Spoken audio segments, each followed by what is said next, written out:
Welcome back to Kronos Airsoft. We're here at R.I.F.T Airsoft for the 2018 Scorpion EVO Owners Club event.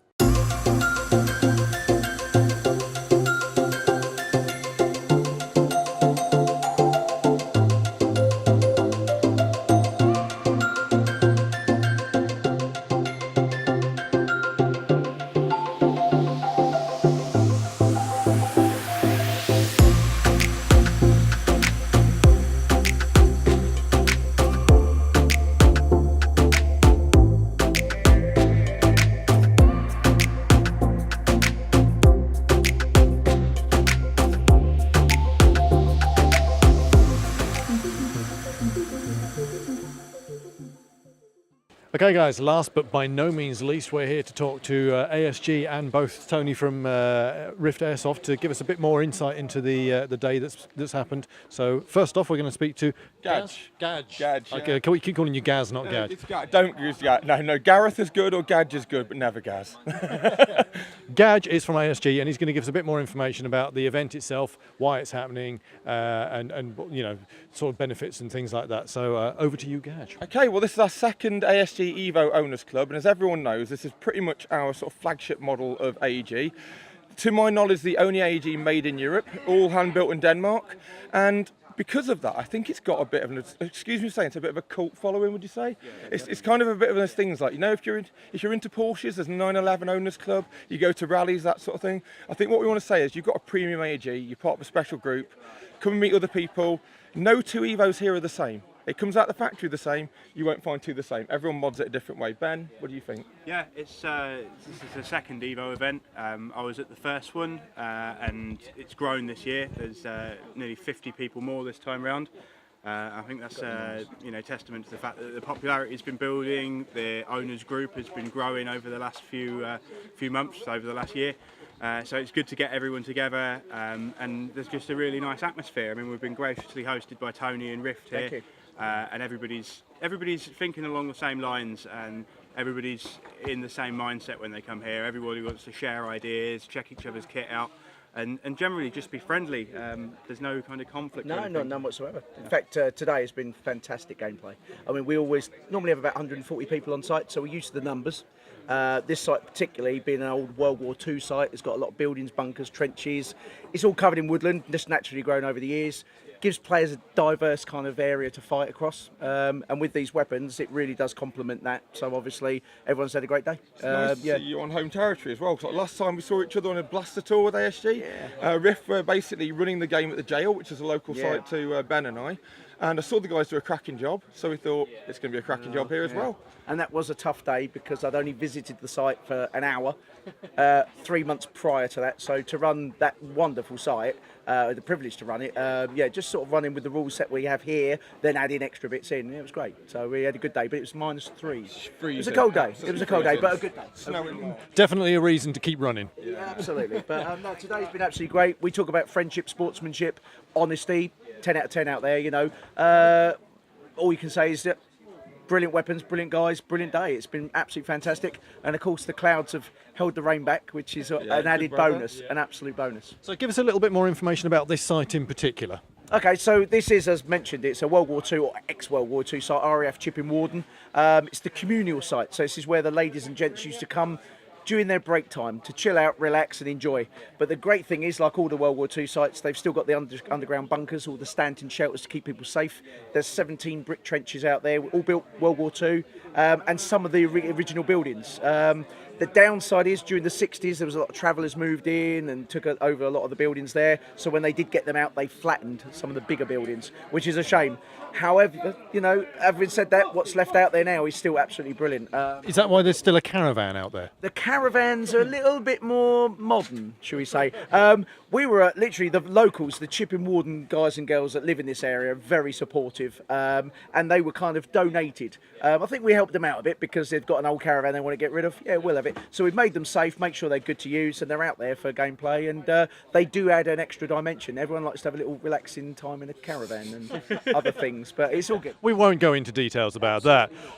I understand you've got some other sites as well. What can you tell us about those? We rent there's a 4x4 course. It's a large quarry just outside Luton. We call it the Ridge. We were there last year. We did last weekend. We did a R.I.F.T sim. So rather than do skirmish, we actually ran out there with lorries. There was vehicles there, and we did medic rule with all the other bits and pieces. So we rent that one. That's a really good site. We also skirmish it as well, and that's 40 acres in site. We've got very privileged to run the Village, which is a paintball site just outside Royston. So it's Apocalypse Paintball, lovely guys there. We rent that twice a month, and that fully books every 2 weeks, fully booked 120, 130 people, which is really good. And then we've got the MOD site, the bomb dump, which again, we're privileged to have a contract with the MOD, which is not unheard of, but obviously not an easy grasp. So we're down there. That's an old munition storage area. Again, World War II, big blast walls, buildings open. Brilliant, absolutely brilliant. So we're very gifted with some very diverse sites. All we need is a CQB site to tick that box, and then we're good to go. But again, rent and rates, that's the hardest thing. So if anyone's out there, anyone knows of any buildings, give me a call. I'm happy to go with that. Excellent. Just back to you guys. From today, has there been any particular sort of standout moments from today for you? Do you know what? One thing that really touched me is when we were doing the raffle earlier for prizes, and one guy had won, like, I think he'd already won the gun, and he got like another prize to choose, and he was like, do you know what? Throw my name back into the hat, let somebody else have it. And I think that puts the spirit of the EVO Owners Club there. Everyone likes to win something nice, but no one's greedy. Everyone's a good sportsman, and I think that was a perfect example of sportsmanship.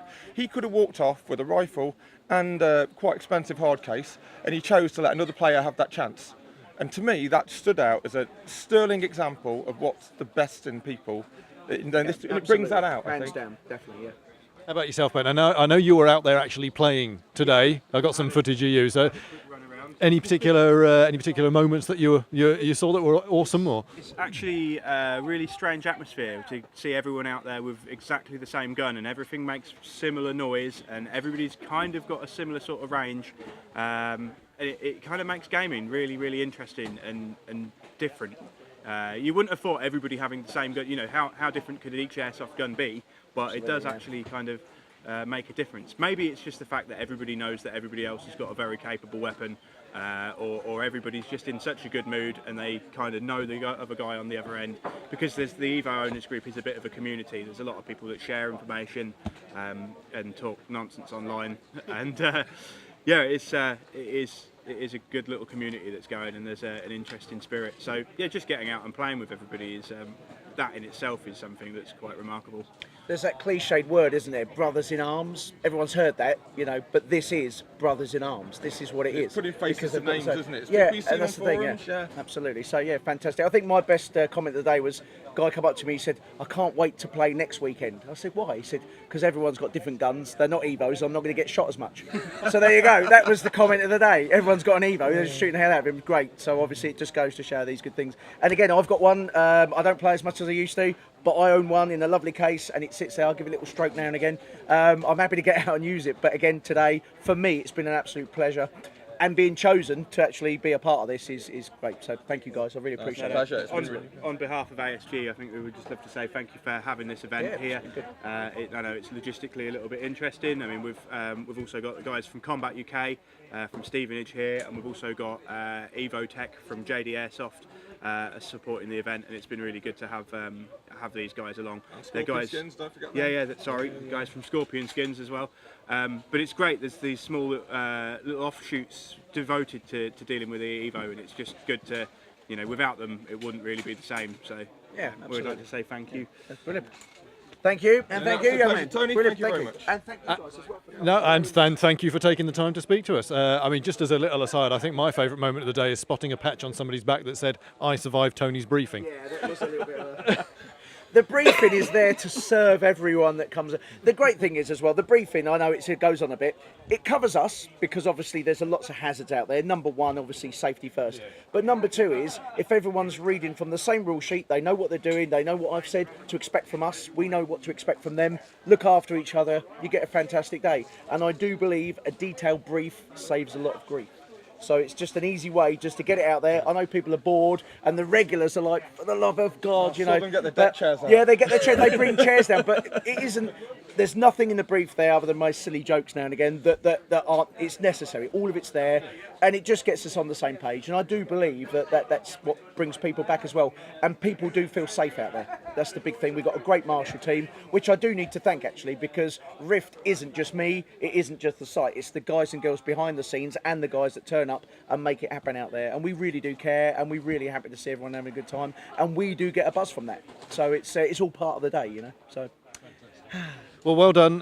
Congratulations on, I think, what we can all agree is a very successable day. And it's been great to talk to you. Hopefully we'll make our way down here again at some point in the not too distant future. Maybe even, get some, might even, well, yeah. But hopefully we'll get some gameplay in there as well. But thank you very much again, guys. We'll leave you to it. Take care. Cheers. Cheers.